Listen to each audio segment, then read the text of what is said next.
Clerk Segrist to call the roll. Trustee Anthony is not present. Trustee Foster. Good evening. Trustee Graham Hudek is not here. Let the record reflect Clerk Segrist is in attendance. Treasurer Slavens. Good evening. Trustee Snyderman. I am present. And Supervisor Williams. Hello. Call for motion to adopt the agenda as presented. So moved. Second. Those in favor of the motion as presented, please say aye. Aye. Good evening, Josh. Tonight we have a public safety study session. Take her away, Josh. Right, so tonight, we just want to briefly update the board on things going on in public safety. It's been a while since we met. Last time we met was over a study session for our strategic plan, so that's been fully implemented, and we've got some new things we want to show the board. So on the police side, in a moment, Deputy Director Baugh will introduce Lieutenant Biley, who's going to talk about our FARO system. FARO is used primarily for accident investigations, but it can also be used for crime scene investigations. And I won't steal Lieutenant Biley's thunder because he knows way more about it than I do, but it's a pretty cool piece of equipment that we were fortunate enough to get last year. Then Deputy Director Baugh is going to talk about case review and forfeiture procedures, just to update the board on what, kind of walk you through a case, how we acquire forfeiture, the audit procedures, what we can use forfeiture for, what we cannot. And then Deputy Director Stockline is going to talk about Fire Station 2. We're going to give you an update on where we're at, where we're going, and what the next steps of that are. I'm going to talk a little bit about mutual aid because next Tuesday's board meeting, there will be an RBA to approve the mutual aid agreement. So we just want to update the board on the kind of what's happening in mutual aid in Western Wayne County. And then Deputy Chief Strasner is going to update the board on the status of accreditation. We were very optimistic that we would be going before the commission this August. But unfortunately, we couldn't get our on-site scheduled before that, so our on-site will be later this year, and we will go before the commission in the spring of next year. Before I turn it over to them, I want to give the board a quick update on a couple of the projects that we have going with GrowthWorks in the Conference of Western Wayne, one being the Rescue Recovery Project. That is the opioid project that is currently in consortium between Canton Township, Northville Township, Livonia, and the city of Westland. We are the participating agencies in the pilot program, and to date, the program has been offered to 952 persons. 840 of them have accepted some form of treatment or another through the program, whether it was just time with a peer coach or whether that was full inpatient treatment.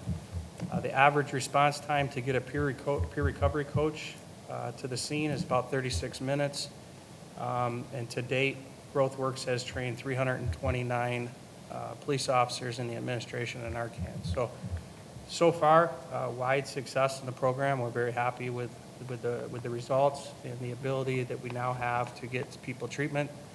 So we'll continue our efforts with GrowthWorks and St. Mary's Hospital and our partner agencies. The other thing that we're looking at is in the very early stages, so I don't have a lot of information tonight, but Deputy Director Baugh has been working very closely with the 35th District Court and GrowthWorks on a diversion program for youth within our community that may have interactions with law enforcement or be charged with a crime. And so we're working through the logistics of what that might look like for our community. There's a lot of moving parts. We certainly have to vet this through our local prosecutor and through the county prosecutor, but also have very close working relationship with the 35th District Court judges and how this program will be administered if we want it to be successful. So I'm pretty proud of the work that's being done in public safety. My executive leadership team, including Barb, who's back here, putting a lot of work in. A lot of work in the accreditation processes, a lot of work went into the strategic plan, and none of that could be done without my leadership team. So I'll turn it over to them. Very good. First of all, we're going to have Lieutenant Biley come up and just give you a little background. You just promoted Lieutenant Biley from sergeant, so congratulations. This is day one, so you can tell you a little bit about FARO, the accident investigation team, and how this is actually used at crime scenes. Just to dovetail a little bit into what I'm going to speak to later about forfeiture, That machine, I believe, cost $72,000, and that was paid for with drug forfeiture funds. So, there you go. Pressure at all. Hi, everybody. My name's Joe Biley. I'm a lieutenant with the Canton Police Department. I am currently in charge of the Accident Investigation Unit. Our primary responsibilities are to investigate fatal or critical accidents. With the addition of the Faro last year, the Accident Investigation team has now moved into some crime scene things. We also do some arson things too, and the Faro is what allowed us to be able to do that. This is what the Faro is. Faro is a worldwide corporation, mainly based over in Europe. Faro, about a decade ago, got into the law enforcement realm for crime scene. They have a whole division set for it now. The Faro scanner primarily is used in the automotive industry. Ford is one of their largest clients. It's because of its accuracy. Our Faro can measure something within a tenth of a millimeter. Ford can get it down to very, very small specs for their parts. So what they do is the parts come through the Faro, scan it, they replicate roughly. We use something like that on a much lower scale. The Faro itself, the machine, you can see the crystal in the middle here, and the crystal will spin, and the Faro will spin also. And what it does is it makes what's called a point cloud. The point cloud is millions of points that it shoots throughout the room. It takes that point cloud, it processes it, and it puts it into a 3D version to be able to be downloaded to software. And I'll show you that in a minute. The Faro has the capability, has Wi-Fi capability, so you'll see us on accident scenes where the Faro will be in the middle of the road. It's spinning away, it's doing its thing, but we're kind of off to the side. A lot of times we're looking at our phone because our phone is tethered to the Faro. So I'll be able to see real time as it's scanning everything. I can see it come across my phone. And what it does is gives me the ability to have an understanding of what it saw so I can move it to where it needs to go to scan another one. The Faro, again, takes shots, so it'll shoot this room and it'll spin over and over and over and it'll repeatedly take the same shot. And it looks for things that are variances, things that are going to move. So if something moves, the Faro knows to go back to it again, to shoot it again, to make sure that it's where it's supposed to be. Then it'll pick up the Faro and move it to another corner of the room. The Faro is able to begin to shoot the room and it orientates itself to where it is now and it knows where it was before. And what it does with these point clouds is it marries the information together. And that's called processing. It processes the point clouds together and it gives you a virtual reality of where the room is. And that sounds great, but let me show you what it actually is. So we came in here a little while ago and we shot this boardroom. And what you're going to see here is the point cloud that we were talking about. Nope, no, that's a different one. This is the accident that we just had.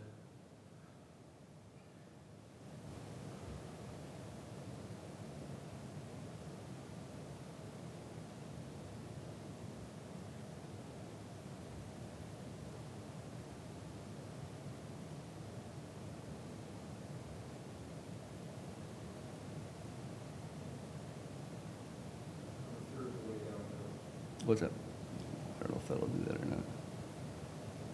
Yeah, here it goes. Oh, this is. Sorry, there's a lot of them on here. No idea that we did. I knew we were buying something fancy, I just didn't know what it was doing. Oh. Labeled the boardroom. You know what? I guess I gotta put it back in again. Sorry about that. There it goes. All right. Now we're on the right one.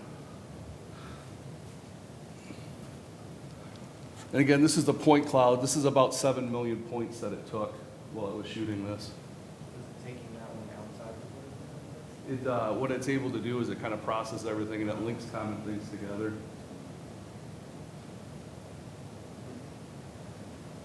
Would you give this to the jury? Yeah, this is something that I would give to the prosecutor to be able to do a virtual walkthrough.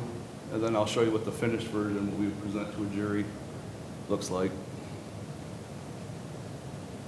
And you can see some of the white, it's called shadowing. The more scans that we do, the less shadowing that we get.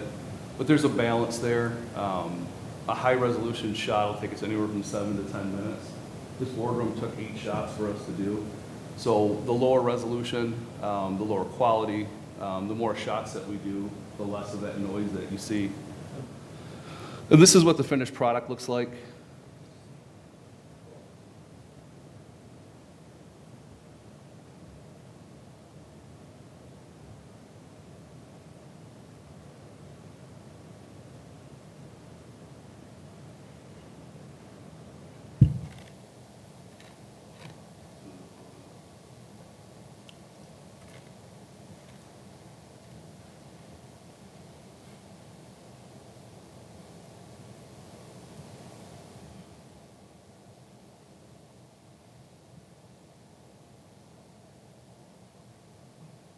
another 30 grand, we would've got the IT support. Yeah.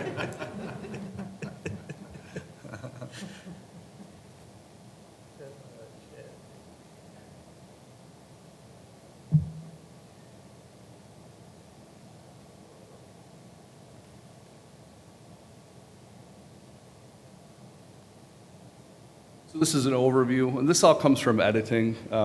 It took us about an hour to shoot the room, but it took us about 2 hours to do editing of the room.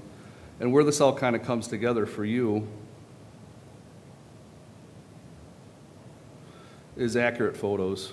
So this photo that you're seeing right here, the point cloud that you just saw, that little fly through that came through all those different points, those are now embedded into the photos. So it marries the two of them together and gives you an absolutely accurate depiction of what it is that we're shooting. And what makes this so outstanding for us and for juries is if we're in the middle of a trial and there's a dispute over something, over accuracy, this has the capability of identifying those points.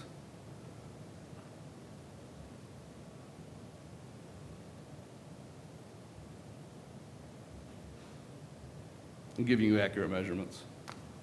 So you can imagine the capability of that, especially on accident scenes, things like skid marks, damage to cars, crime scenes, all that sort of stuff. We have the ability to go into these photos to get accurate measurements of it. Again, it's within it's like 1,000th of a millimeter is the accuracy of it.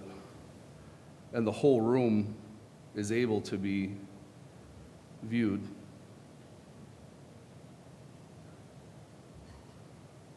And you can see most of that distortion that you saw in the room is all gone now. And it presents just an absolutely stellar finished product. And again, this would be given to a prosecutor. We can do this live on stand. That way there's just no dispute over what it is that we're looking at.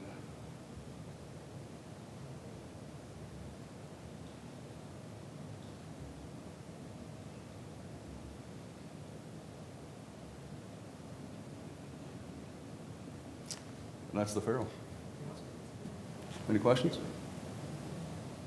we see the accident? The accident hasn't been adjudicated yet, Oh. so I probably shouldn't be able to, I probably shouldn't show it. But eventually we'll be able to, once it gets, Have you used it for other cases yet? yeah, we've had about 10 deployments with the Pharaoh so far. Most of them have been accident nature so far, but we've done one crime scene.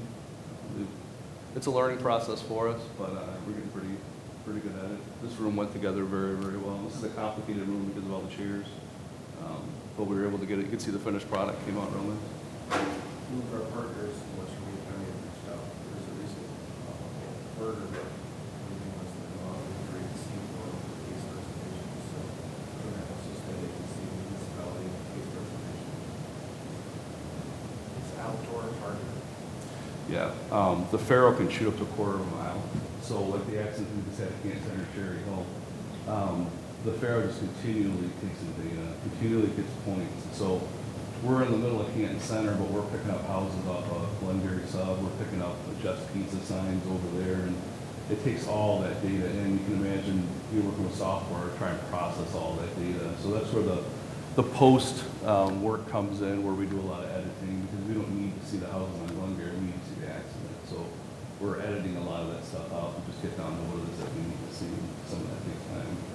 But then cars, the Pharaoh isn't a big thing on, again, doesn't like things that move, they like stationary objects. So you can imagine as the cars are all lined up on Canton Center, it's shooting them, but they keep on moving. And so the Pharaoh's at the time, it doesn't like that, it wants it to stay. And so it kind of comes across like a ghost in the photo. So we have to go in and kind of take all that stuff out, that way it looks a little bit cleaner for us. It's new, but how long did it take you to edit that? About 2.5 hours. Yeah, it took us about an hour from beginning to end, and we wanted to, our primary goal from that obviously is to capture the information, but we wanted to get traffic.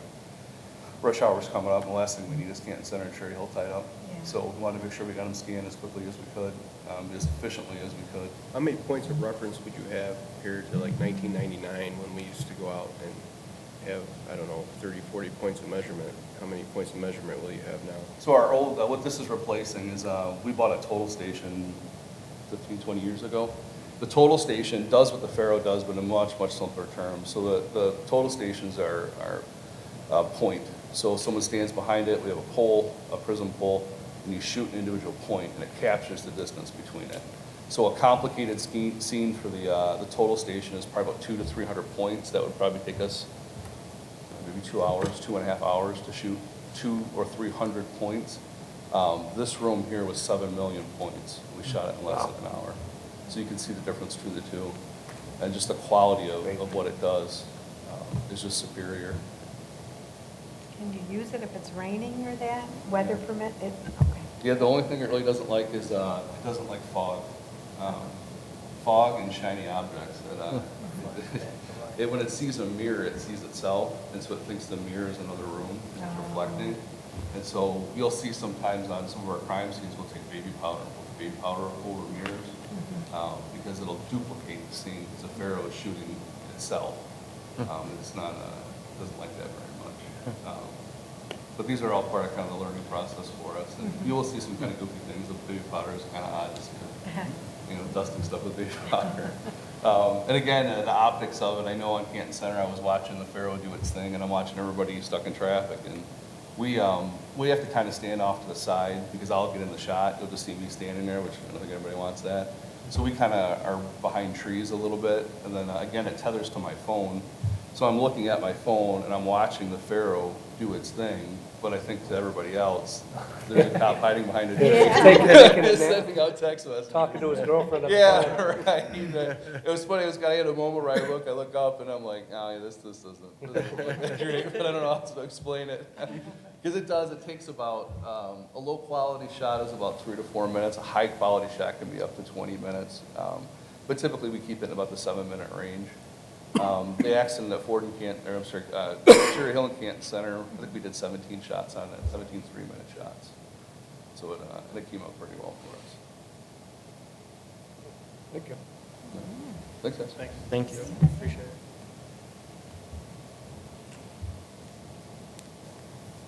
The Pharaoh. All right, so my presentation isn't quite as fun as that one, but, right? But, You couldn't have used it on the fire station and brought us pictures? yeah, We are now. Of does it look into the future?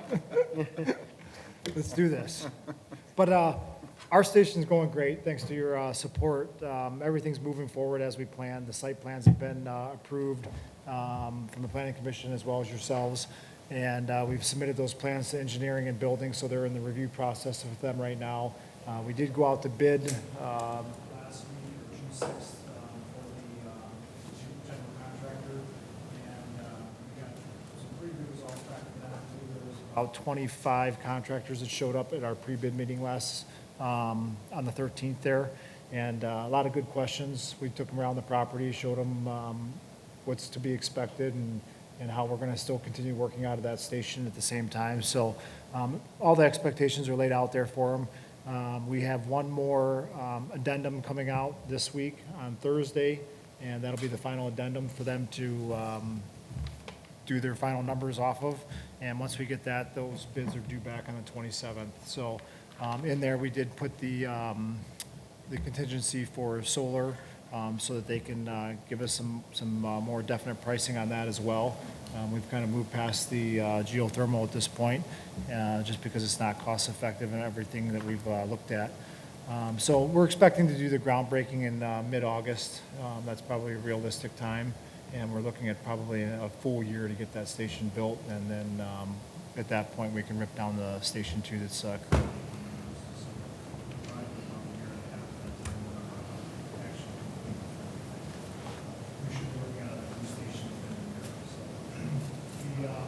The only drawback we had is we got a little bump in the road from, I guess they call it Eagle now, right? But we had to go back and do a modeling of the watershed and the water planes in that area there. So they wanted to make sure that if there's that 100-year storm, that the station's not going to be underwater. Little bump in the road, and we'll get through that.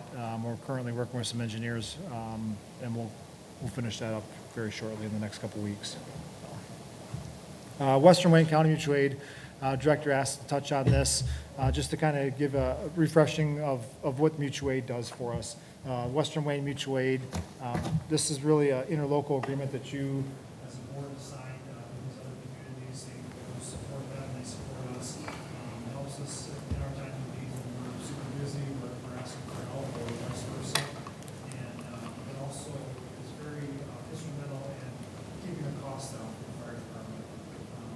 without having that extra mutual aid, we're looking at a lot more bodies to make sure that we can cover all those runs on those days where we're getting slammed over there at the fire station. So it's a good spot to do information sharing. We meet once a month, and I happen to sit on the board for that as the vice president.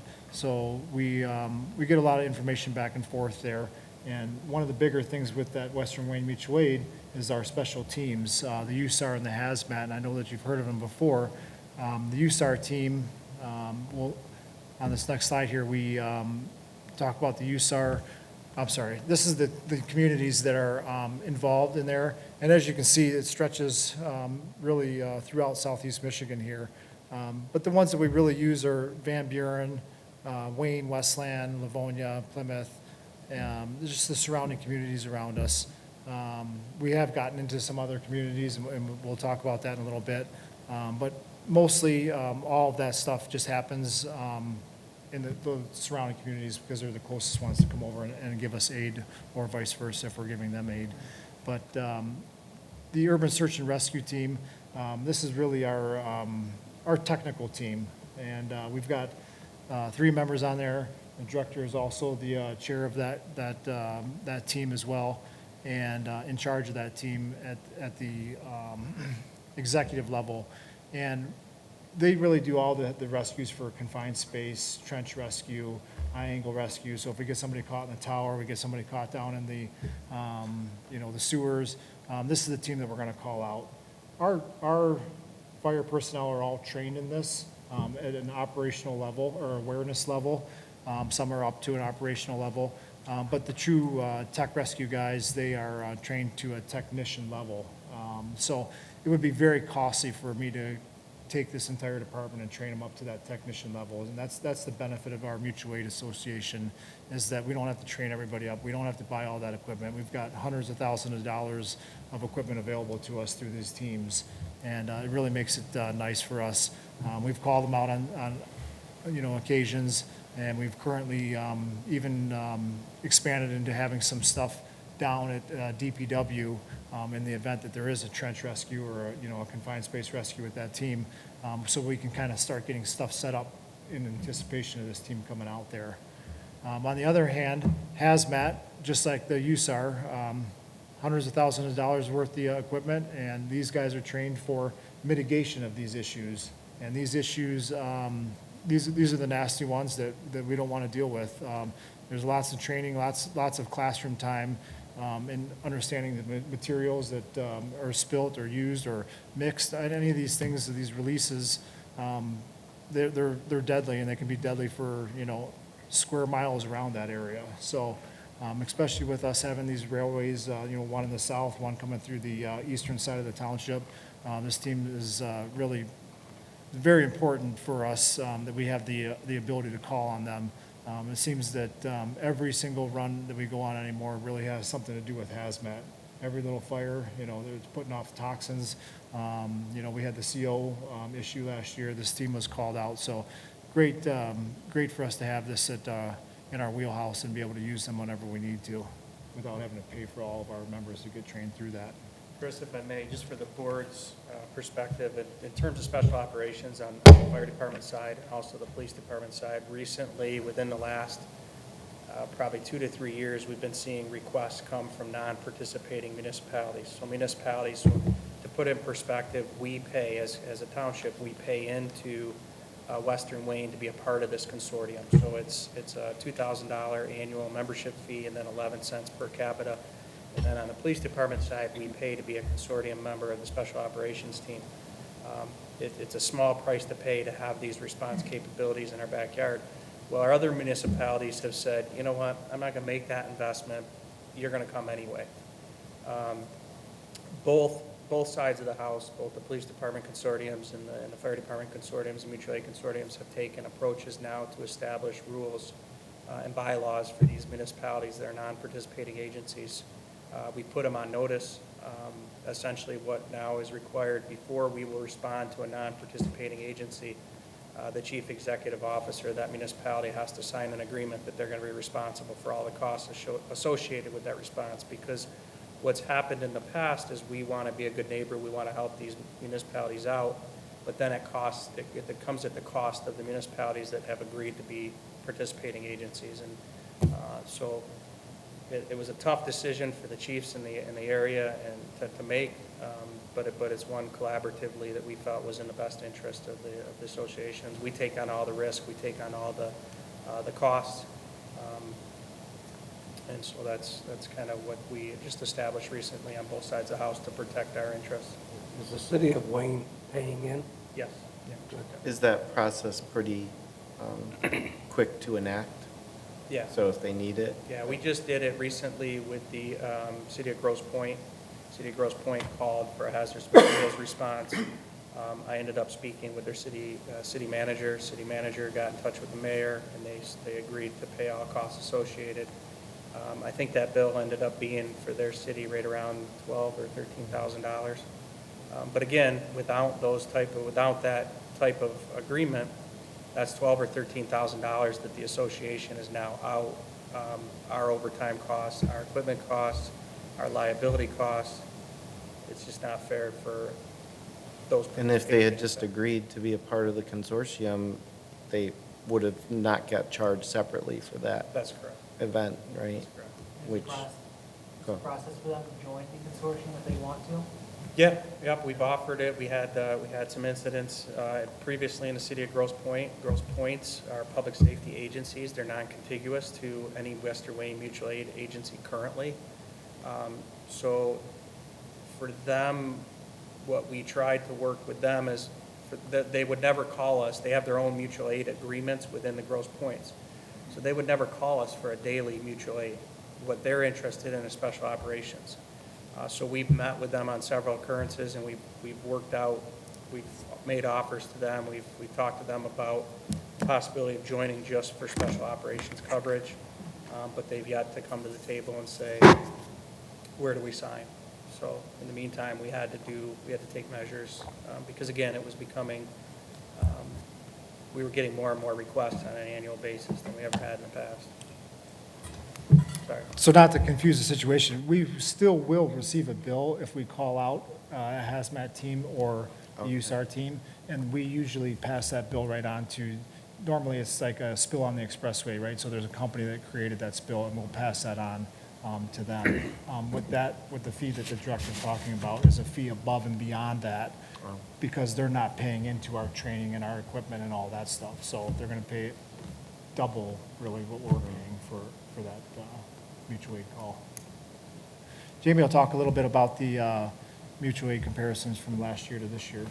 That's right. So this is a couple snapshots of January through May 2018 versus 2019 mutual aid. And we're still tracking mutual aid very, very closely because, again, it's one of our biggest determining factors is our manpower where it needs to be. The typical players are still represented here. We have Westland and Plymouth, and these are medical mutual aid comparisons. So as you can see, Westland, we've given them mutual aid an even number of times between this year and last year. And we've actually received more mutual aid from Plymouth this year as compared to last year. Wayne really isn't that much of a consideration. Those are very far and few between. But the big one, and the big one to show here is the Westland mutual aid given 33 times. Rarely do we call mutual aid from Westland to come into Canton. It's typically more of a Plymouth Township situation. There's a new statistical analysis on there as well for mutual aid canceled. It's kind of a new way that we're looking at mutual aid, where prior we used to get mutual aid where maybe a rig became available and we ended up canceling mutual aid, or we were en route to Westland and they said, hey, we don't need you anymore. Those used to kind of get swept away before, and now we're really trying to focus a little bit more on those because quite possibly Westland or Plymouth might be counting those against us, you know, and not that it's against us, but we just want to be sure that we're tracking this stuff so that, you know, the mutual aid that we're requesting is due to, you know, lack of manpower issues. There's a domino effect with this mutual aid. And so when you look at the number of mutual aids given to Westland, and when Deputy Chief Strasner says we don't typically call Westland to receive mutual aid, that's because when we're calling mutual aid, there's a good chance we already have an ambulance in Westland. So if we're providing them with mutual aid, they're not going to be able to provide it to us back. So essentially what we're now having to do is call Plymouth Township because we've taken an ambulance out of Canton, we've sent it into Westland, and now we've had a call come into Canton that we no longer have an ambulance available for. So it's that, and then that adverse effect happens in Plymouth Township. Now they don't have an ambulance, so they're calling Northville Township, and that's the whole purpose of mutual aid, is to rely on those agencies for coverage in those circumstances. One other consideration too on this slide, that slide's okay, Barb, stay on the next one. That mutual aid, when we call for medical mutual aid, is a simple phone call to their dispatch, by our dispatch, to say, hey, we need mutual aid. Some of these next incidences, though, during the fire mutual aid comparison are when we utilize MABUS, which the deputy director will talk about momentarily. That's a mutual aid box alarm system where we can get people or resources from further away than our neighboring communities. We don't always want to necessarily take Westland's engines or, Plymouth's ambulances if it's a big incident. And that is demonstrated on this slide where we have mutual aid for fire considerations January through May. And I'll just point to the bottom one down there where it says Dearborn Heights mutual aid received 3 in 2019. I mean, that's a strange group to have here, Dearborn Heights, and that was due to the fire at the crossings. We had all of our units, all of our resources were expelled at the crossings, so we struck this MABUS box alarm that the deputy director will talk about momentarily, and we actually had people come in to our station to respond to Canton residents. It's kind of one of those rare occasions, though that doesn't happen that often, but that's when we want to utilize mutual aid in those super rare instances. Another interesting statistic in this is the Plymouth Township mutual aid given. We were in Plymouth Township several times earlier this year for house fires, and I believe that it was like just a general, as soon as they're on a house fire, they're calling for mutual aid kind of a situation. Whether, I'm not sure that some of them were actually really fires where we were canceled en route to there. But for us, getting mutual aid received for fire situations, we've had Westland here 3 times this year, and those were all big incidences. And it kind of all stems back to where we're going with accreditation, where we say we're going to put X number of firefighters on a scene within a certain time frame. Well, if those units are tied up doing A, B, and C medical transports, we don't have the personnel to do it, so then we'll call them in for manpower considerations. That's happened 3 times this year so far. The next slide is just an overall view. So this kind of is the big one that we show, hey, look, are we giving more mutual aid or are we asking for it? And this slide shows that we're obviously giving a lot more mutual aid than we do, just the same as we had last year as well. But we still expect, though, that our mutual aid received, when these agencies are coming into Canton, we expect that those numbers are going to continue to decline with the more manpower that we add on the road, right? So we're coming up on 23 personnel per shift, and we're still striving to get to that 5th ambulance, which I probably have said to you guys, countless times, that 5th ambulance is really going to drive these mutual aid numbers down for us. And then we can handle the mutual aid givens, in the future. But that's it, basically a snapshot of mutual aid so far. What do you expect to happen from the 2 changes in Plymouth Township? One is the addition of the ladder truck, and then the pending ambulance service. Is that going to help us, hurt us? I would expect that we're going to be up there a lot more once they start transporting, and they don't have Huron Valley Ambulance doing that. They're probably going to need a little bit of aid to get going. So I would expect our numbers to go up there and kind of even out from what we've been calling them. Because they're a little bit on our high side right now. But you can see the numbers. I mean, we're talking, a minimum amount of runs that they've come in here halfway through the year. Right. I think the ladder truck request, there's been times where they've specifically requested a ladder truck. That'll certainly eliminate those requests, but most cases, most often than not, they've only got 6 to 7 firefighters on duty a day. So, the NFPA standard is 15 firefighters for a single-family residential structure fire in order to accomplish the task necessary to extinguish that fire. So more times than not, that request is due to the need for additional manpower. They don't have enough people there to accomplish the tasks, rapid intervention teams, ventilation, et cetera. And that's what we run into occasionally on some of our residential fires.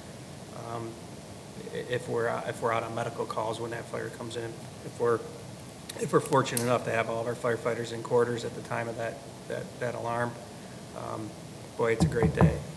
But more often than not, the busier we get, that we have crews responding from hospitals and things like that back into the township. Your numbers for 19 already exceeded 18, and we're not even halfway through the year. So that's the trend right That's the now trend is? right now. Okay. That's indicative of I think, a lot of things. We're seeing our call volume go up, so are all the other departments that neighbor us and that are operating within Western Wayne County. I think it's also indicative of the shortage of firefighters currently. So there's a lot of departments, City of Westland, City of Livonia, Northville Township, they're all operating below what their budgeted allotment is of firefighters, because we're all in the same predicament trying to recruit, retain firefighters, and there's a shortage right now in the state of Michigan. So just to get through this quickly for you, I know Chad's got a lot of stuff to talk about too. Michigan Task Force One's kind of like a another backup for us, per se, in the mutual aid system. This is our regional team for the state. This is some of our employees are part of this Task Force One. They go out of, what's the city of? Holly. So they're stationed out of Holly. They have all the equipment up there. This is for more large-scale incidences like hurricanes, tornadoes, flooding. These are the guys that would be deployed like down to Florida or, down to the Carolinas when those teams are requested. This is more of a national level team, but being that they're in our backyard, we still have access to them if we had a tornado come through Canton again or something like that, where we've got some major things that we need to have handled above and beyond our mutual aid system. Being a part of this Task Force One allows us to call them out and bring them into the community as well. And then there's smaller strike teams, what they call USAR strike team, and those are smaller, basically Task Force One teams that can come in and handle, if we had a high-angle rescue on this tower and the normal mutual aid association couldn't handle that, we could call in these kind of heavy hitters to take care of those circumstances as well. So it's just another backup to that. But along with that, the deputy chief talked about the MABUS system, the mutual aid box alarm system. So there's all these levels of, backup for us to continue to have the services that we need. And part of that MABUS system is basically just striking one box. And that box, when we call a box, is making a phone call to dispatch. One dispatch, our battalion chiefs out on scene can just make that one call, and they can get 5, 6, 7 ambulances there. They can get, whatever they need just from making one call, instead of our dispatchers having to pick up the phone and call all these communities separately. So that's the nice thing about that. And with that MABUS system, our dispatch has been trained to execute that MABUS system as well. So not only are we a member of that, but we're the backup to Metro Airport, who's the main dispatch center for MABUS. And then 28 divisions in Michigan. So this is also a regional thing. It actually started in Illinois, and it's continued to grow. So through this MABUS system, we can actually call in teams from all over the country in the Midwest here and bring them up here. Our division here, we've all been trained up. Our radios are all programmed to that system, and we're able to respond to pretty much anywhere in the state through that system. So while it's great to have it as a backup, it's also important to know that in those times of needs, if a tornado strikes in northern Lansing there, you may see our teams heading up that way to give mutual aid pretty far away from our community as well. So, All right, so Jamie. I'm going to talk a little bit about where we're at as far as accreditation goes. Give you a brief overview of the components of accreditation. I think you guys have a handout there in front of you too that will show some examples. But initially, the accreditation overview is going to be that we have 3 things that we need to create. the strategic plan, which I know you guys all know very much, very in-depth on, the standard of cover, which is a document that basically highlights how we operate. It's the deployment, it's our current capabilities. It gives a general overview of what we do and how well we do it. It also talks about the critical task analysis of everything that we do, every program. So how many people does it take us to, how many people do we need to put out a single-story, small structure fire? What's that number that we need? The director mentioned 15 people. We base that off of a guideline. It's not just what we come up with off the top of our heads. It's a guideline that we follow, and then we add to it or take away as needed. So everything from an EMS run to hazmat to a USAR call, it's all listed in this document so that basically anyone that reads this document would be able to say, I understand how Canton Fire operates. That's the main goal. There's also some risk analysis by zone that we do. So we took a look at every zone in the township. So there's 36 zones by our standard. And we look at everything from run volume to response time to what the critical infrastructure is in each one of those zones. And we base that through, we put that through a strict statistical analysis to determine whether or not this zone is going to be a moderate risk for us, major, or a minor risk. And it's really helped us along as far as like our deployment goes. I mean, everything that we've come and asked you for, I mean, it's usually based off of something like this as far as, hey, we need more people because we're noting this. And I'll show you some of the zones to get a little bit more specific in just a couple minutes. The self-assessment portion is basically the nitty-gritty part of accreditation. There's 252 competencies or performance indicators that we have to answer. There's 86 of them that are core competencies that must be answered. Some of those are quite simple, and they could be as simple as, are you legally adopted in your township ordinance? I mean, really easy stuff for us to answer. Then other things are a lot more complicated, and I'll show you some examples of what those are, but for each one of these competencies, there's a description that analyzes what we do in regards to that competency, and then an appraisal that we have to do ourselves of, is that description working? And if it's not working, we need to have a plan, which is the final part of the core competency. So this is a very time-consuming process because some of the way that these things are written, although I think they're asking for this particular aspect, I could be off, they could be asking for something completely different. So we belong to a consortium of other agencies that are going through this process, and we meet 3-4 times a year, and we combine notes basically and talk about these issues. Last year, they came out and did a mock site assessment of us, of our agency, looked at some of our documents, made some really great recommendations. Since then, we've went and we've handled a lot of those inconsistencies that we found during that site visit, and we're ready to go. We just needed to finish up the strategic plan, which we did, and we were really hoping to have them come out now, but it turns out they're not going to come out until August, early September.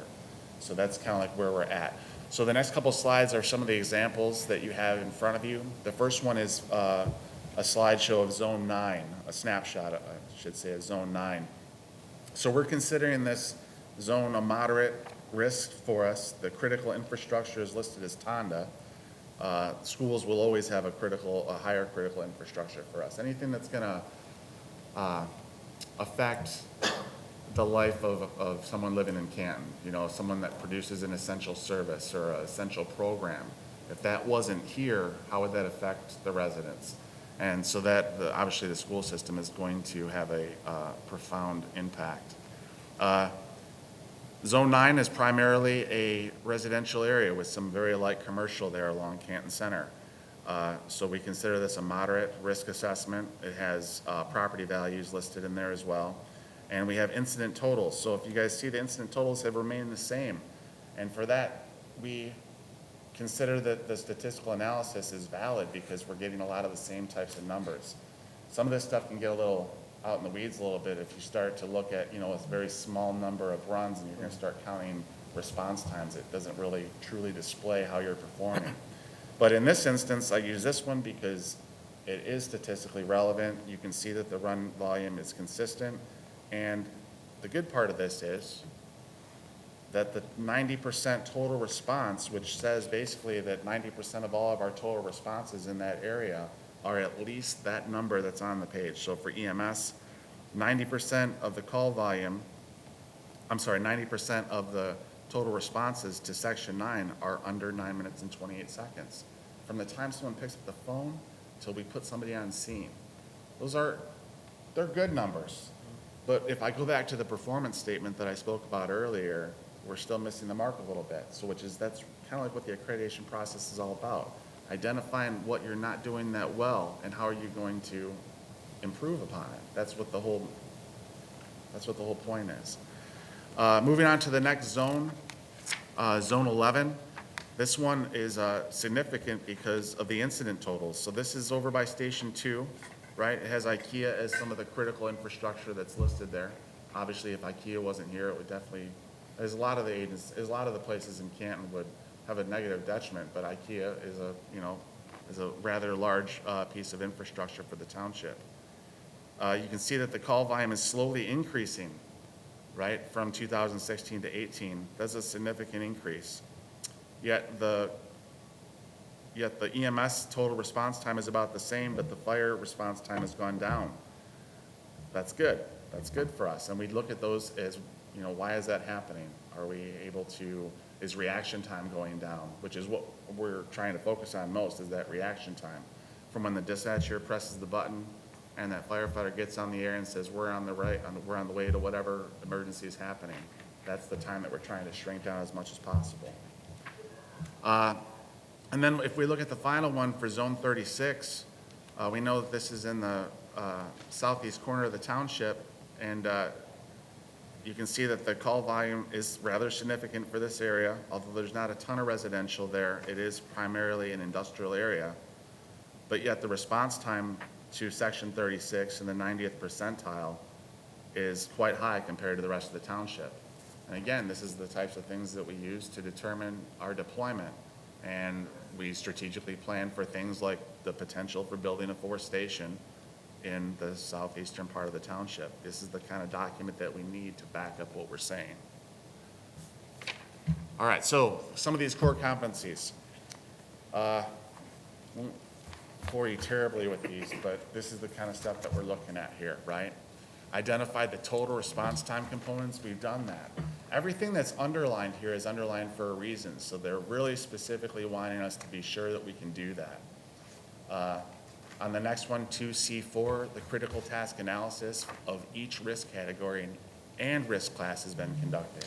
And we did do that through the standard of covers document that you guys are going to be able to get your hands on eventually and see exactly what's in that document after they come for their site visit. And then finally, this is just 3 of the 80 that I mentioned earlier, but how are we assessing the community by planning zone? Do we consider population density, which we do? That data is hard to find though right now, to be honest with you. It's not that easy to come up with population density. It is for Wayne County, but for Canton Township, not so much. That's why we really focus in so much on the GIS element of a lot of these zone maps that we get. That document that I showed you earlier was all created by our internal GIS team, just by asking for we need this document, and they would create it for us. But it is a challenge to get. The next step is basically the process steps, like where we're at and what we've done so far.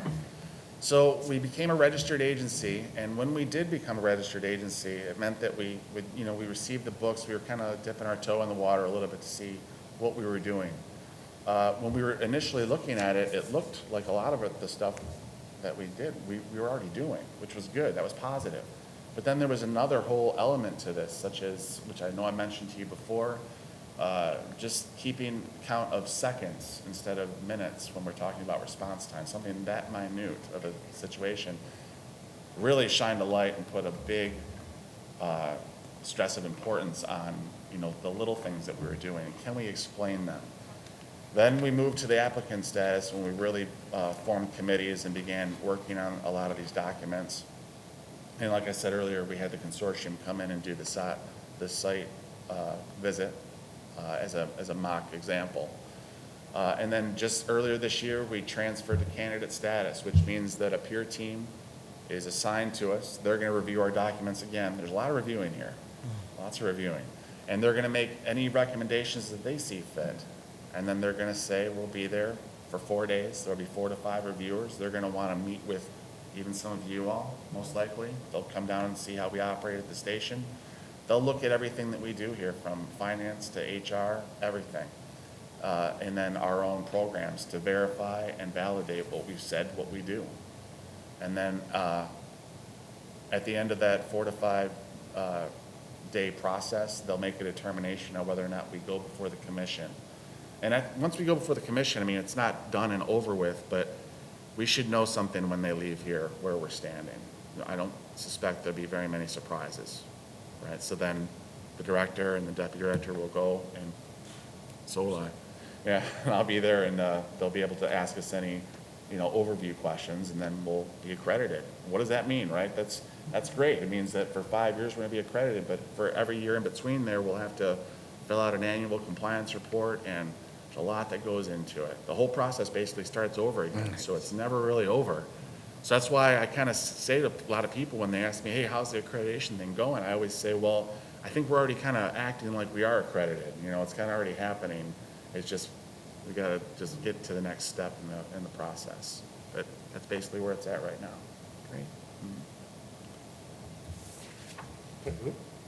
Moving over to the police side, I think what we've heard so far today, we're talking about service levels to the community.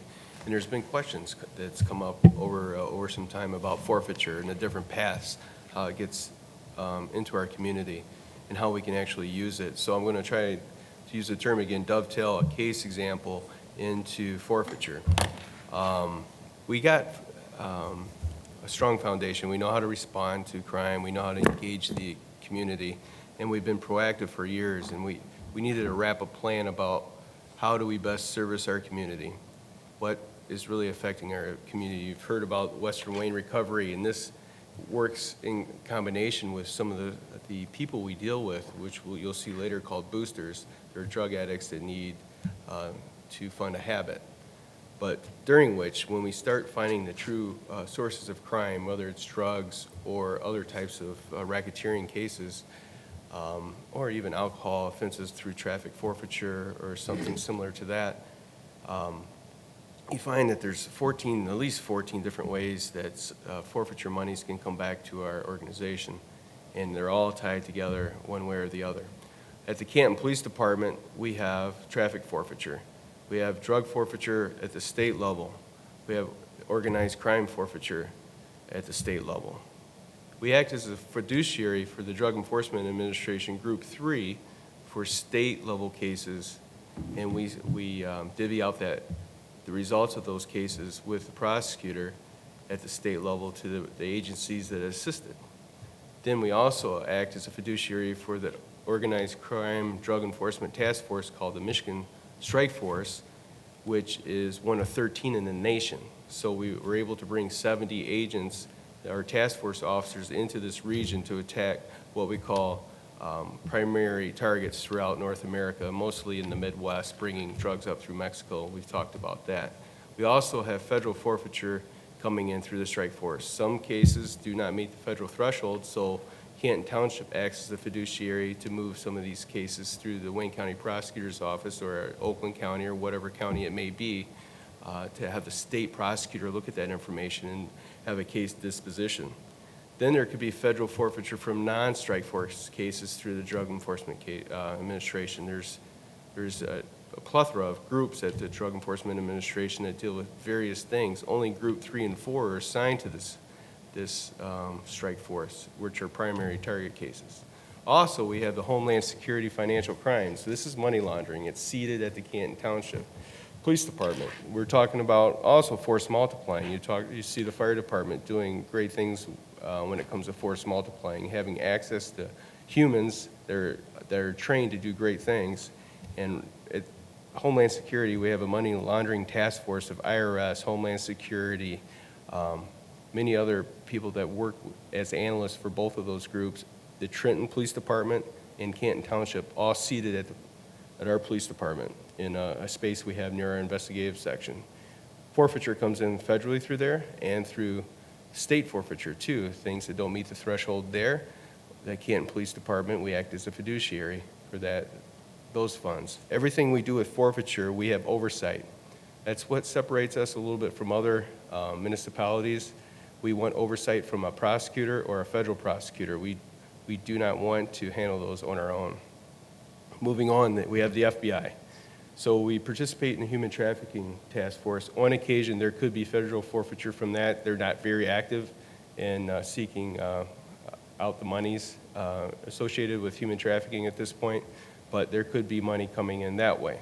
We participate in a drug interdiction task force called CHIEF that's been in existence for 30 years. We were fortunate enough to be asked to be a part of that. It's very limited selection over the years, and I think it was 17 or 18 we were asked, and we were able to put somebody there. But they primarily use the state prosecutor for their forfeiture, so forfeiture can come back through there. The fiduciary for that is actually Livonia Police Department. There's now, through CHIEF also, it's a task force. It's an acronym, and I can't repeat it right now because I don't remember it. But CHIEF Federal Drug Task Force, the CHIEF Task Force also forfeits property and monies through the federal government. And they also have 4 of about 15 to 20 officers assigned to the Michigan Strike Force to work on the combined effort with all the different agencies that are working there to handle some of the interdiction work. So there could be federal forfeiture through that. So what's that mean? When we're acting as a fiduciary for that strike force, our municipality receives back 6% for everything that happens over there. Besides, our officer that could be involved in CHIEF and our officer involved in the DEA that participates. So there'd be a cut determined by the DEA and the AUSA, which is the federal prosecutor. Other forfeiture, any other federal agency that happens to stop by, we're working with. For example, if the Secret Service, which can happen quite often, or the U.S. Postal Service does a search warrant and we're using our canine, for example, there's a potential chance we'll have federal forfeiture monies resulting back to Canton. And also any other state, if we assist Van Buren tonight with our canine at an apartment complex and there's monies or property that results because of our canine, there's a chance that we would receive something back to our municipality and our police department. So there's concern probably that new law and new legislation is going to affect Canton Township. House Bill 4001 and 4002 essentially doesn't change much of what we do at the Canton Police Department. We ensure that there's oversight with the Wayne County Prosecutor's Office. I can cite an example of a case where it was over $50,000 with Canton Township and Homeland Security at the state level where the defendant was not prosecuted. Essentially in that case, 2 drug traffickers came in from Texas. They went to the casino. We surveilled them. They had $80,000 of monies that we seized for them with no explanation of why they had the monies. They ended up coming into an agreement with the Wayne County Prosecutor's Office on how that money was divvied up. Oftentimes you'll find the Wayne County Prosecutor's Office will come to an agreement or these defendants will just abandon the property. I can give you another situation where $8,000 wrapped up with 34 Oxycontins in Tide, those, not Tide, those laundry things that you put in a dryer. That's not something you probably received from your workplace. So that money was abandoned, and that is something that comes back to the police department. So you can go into House Bill 2. Deadlines, we're very, very, very meticulous about tracking our forfeiture for obvious reasons, number one. And number two, we don't want the optics of anything to be out of place. So we have the Wayne County Prosecutor or the AUSA take a look at all of our stuff. So we're going to follow those guidelines. The same thing with Senate Bill 2. It's not going to change our processing at all. You'll find we'll use controlled sources quite often that we originally seized property from. If we're not going to prosecute them, we just give their property back. So there's some exceptions that talks to that exactly. those points I just made with giving the property back or not prosecuting somebody with the Senate bill. So, case example, I'll try to make it quick because I know the fire department took all our time tonight. We have a case example. I've talked about it, but here we are. We have, all of us go shopping in Canton. We have to buy things. We don't like them. We bring them back and we get 100% of our refund. What we have here are drug addicts quite often, or just criminals. They go and steal things. They go to the pawn shops or our market. They sell it for 50% or less to go buy drugs. And what we want to do, we want to wrap a plan around that. We want to cut out the fence, and that's what we're going to show you real quick through this case example. IPON, this case has been adjudicated. We call it a criminal predicate. This place is using boosters. They're making orders with boosters, drug addicts, to steal for them. They use eBay, Craigslist, Amazon, and at the time before FBI shut down Backpage, they were using Backpage. Now they're using some of the other apps that we see out there. We brought in controlled source here. We arrested him on the street on Michigan Avenue. He tells us, this is what I do. I go to Dick's Sporting Goods. I go to Target in Canton. I go steal products. I sell them to this IPON, 8 Mile and Lasher. I deal with the owners. So we wanted to confirm this. So we go out there.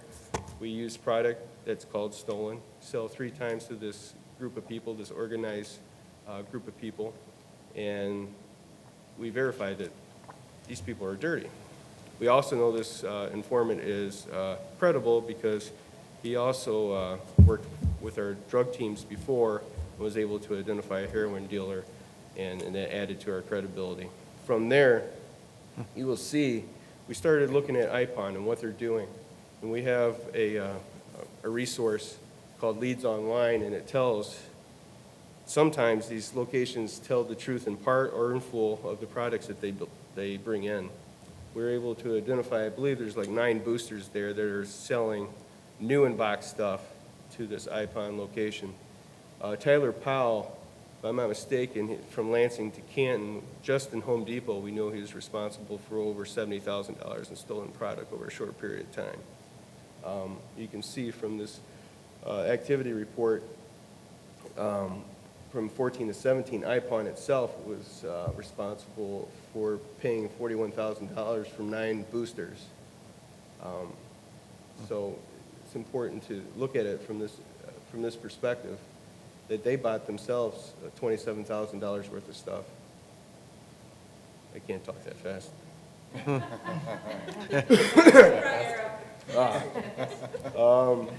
So if you look at this, now if I buy something and I don't like it, I take it back and I get full refund. These people were taking things and going to IPON and some of these other locations, but IPON were so blatant, they've even reported it right into the system that we track, that they bought 304 new items. So that was an indicator something was wrong. So we investigated further, and you can push it through. We introduced the police officer into the mix. So we don't want to entrap people, right? We do things for the right reason, the right way. So this little crime group, they bought stolen product from us, 30 to 50% on the dollar, and we sold 10. We went in there 10 times. They were asking for thermostats. They were asking for GoPros. There's some great conversation that we recorded, and in the end, you can show we ended up arresting most of those people. What we know is they were using this warehouse. It's huge. It used to be at 8 Mile and Lasher. This is in the old days, that was a grocery store. And they were just wheeling the property back, just under surveillance from the back of the store into there because they ran out of room. And that warehouse was just packed with stolen product. Anywhere from air conditions, tires, anything you can think of, it was back there. Stolen property from municipalities, their DPW, all that type of stuff. This is called Night 2 chart. We were able to connect all these boosters together with this IPON, there's a location, the officers selling stolen product, put the owners together, their locations, their homes. We were able to execute search warrants there. We were able to notify the IRS about obvious tax evasion, and I'll tell you about some more stuff in the next slide. But the owners were all charged too. This is owned and maintained by the Yusuf family. They're registered as property managers for multiple businesses, including LA Insurance, which reports a lot of income. And they were commingling funds and resources with the pawn shop that was operating illegally. Again, what we did to put this case together successfully, we had 10 criminal ventures. Essentially, a venture is just an officer going in to sell stolen stuff to the bad guy. We marked all the property, and with that marking, what we did, part of the statute requires that they have to introduce this product back into commerce. We sold the stolen property, then we bought it again through eBay, and we had it all marked, so it showed that it was reintroduced through e-commerce. We did physical surveillance, we did financial reports, PayPal reports, eBay reports, leads online reports, which tracks all the boosters and what they want to report legally. We contacted the city of Detroit, who helped us out tremendously with licensing. We set up a pole cam. It's a camera that monitors from afar. We follow the money trail. We're talking a family that's dealing with $30 million over a couple-year period. The home was huge. The director got to see the beautiful home in the water. I think, where was that at? Like, I don't know. Waterford Township. Yeah. Then we were able to identify boosters that are stealing from our community. We did trash pulls, mail covers, and notified the IRS. The IRS can't tell us anything, and we can't ask, so we have no idea what occurred with their tax evasion charges, and that's by statute, so I can't give you an update there. There's a picture of the store as we rate it. That's just the front. It looks pretty normal for a pawn shop. You'll see some new in-box stuff to the right, which is kind of odd. But when you start looking in the back, these are all new in-box items. Target to their back. See, how many Xbox Ones, would you... How did they stole those? The boosters did Drug dealers, just drug dealers. we go in the store and take them out. All these are new in-box items that someone could have got a 100% refund for, but they chose to. How do you Take this walk back. out with such a big box? Shopping cart. No, they don't. It doesn't matter. Just push it right out. We watched them the other day. Just load up a flatbed. Quickly, yes. We got them under surveillance here recently at another crew. They just loaded up right in a flatbed, $30,000 worth of product with a fake business name, and followed them to another location. These 4 employees were arrested. One employee was deported, and I forgot where he had to go. There might be an element of human trafficking with the young lady to the right, but she was a girlfriend, maid, all types of, she performed a number of roles there for the family. So IRS, they were there, they were in heaven looking at the financial documents.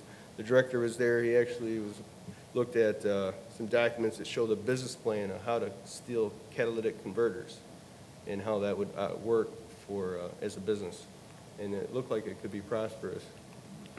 In the end, tying it into why we're talking about forfeiture, there was $400,000 worth of forfeited items. It was just stolen items. And in the end, we worked with the prosecutor's office to try to get some of them items back to the actual Home Depots, Dick's, Target, whoever they're stolen from.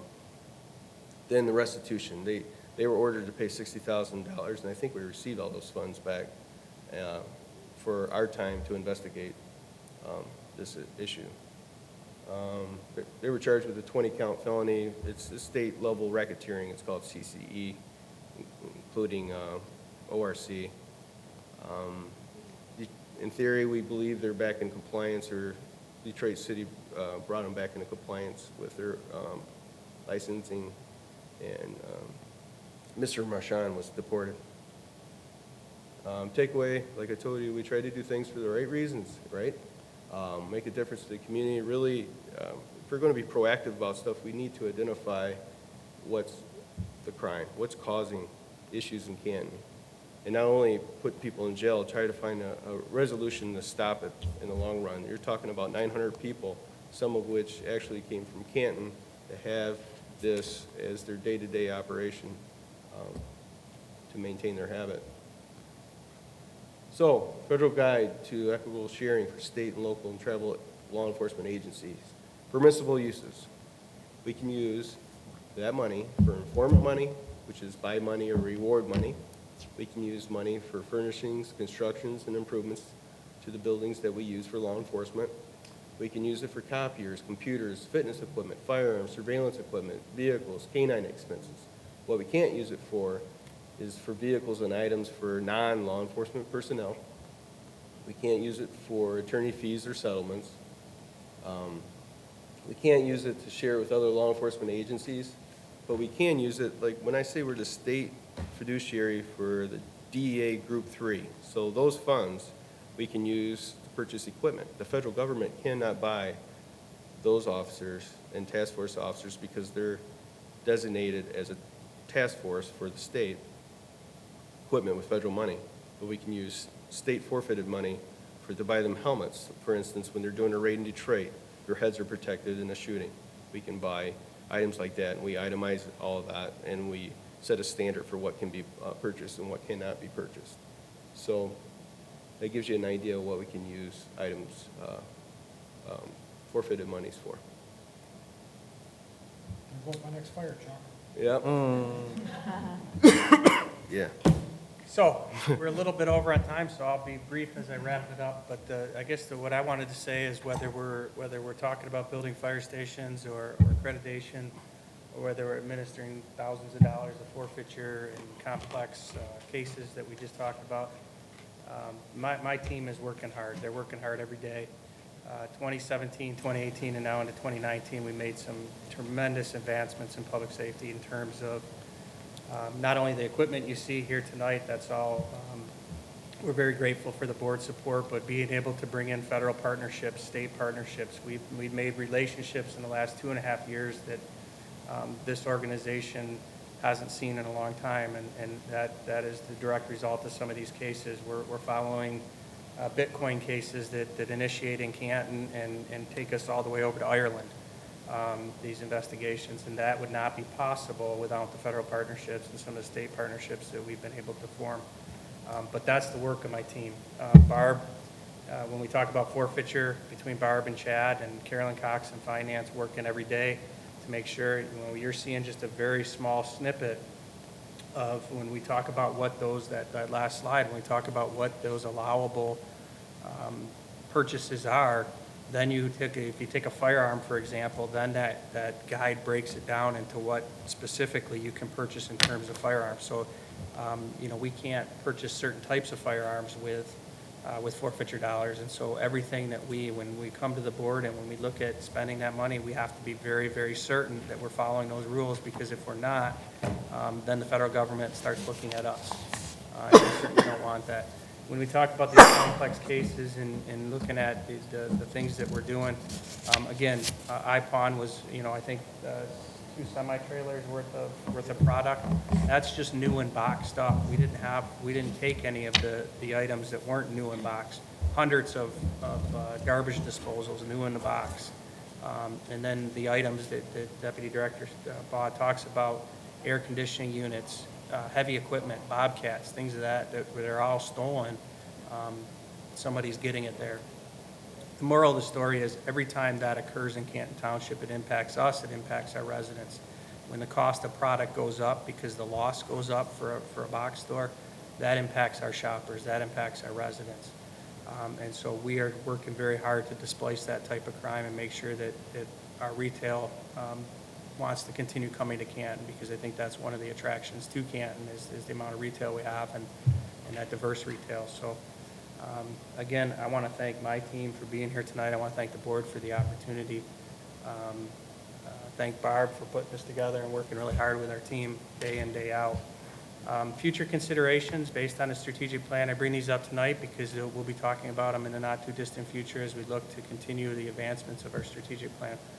Body cameras, right now, our body camera and our in-car camera system is very, even though we just purchased those body cameras prior to about in 2015, I think it was, just before I took over as director, they're old technology. The body cameras in a 12-hour shift are lasting about 3 to 4 hours, and then they're dead, and the officer has to come back in the station and get a new body camera, sometimes twice or 3 times in a shift.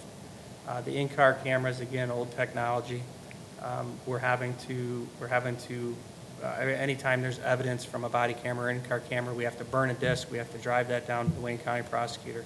So we're just in the process of writing an RFP to go out for bids. It's something we budgeted for to replace our in-car cameras, our body cameras. We've had various vendors in. We've been looking at this. Deputy Director Baugh, Deputy Chief Wilshire, who couldn't be here tonight, and their team have been looking at this for over a year. Multiple vendors in. We've looked at multiple systems. I think we've settled on one that is going to be able to provide us not only the ability to have reliable equipment, ties into our Clemens CAD system, and it also allows us the ability to transfer data electronically to the Wayne County prosecutor versus taking that man-hour and driving it down. They can receive it?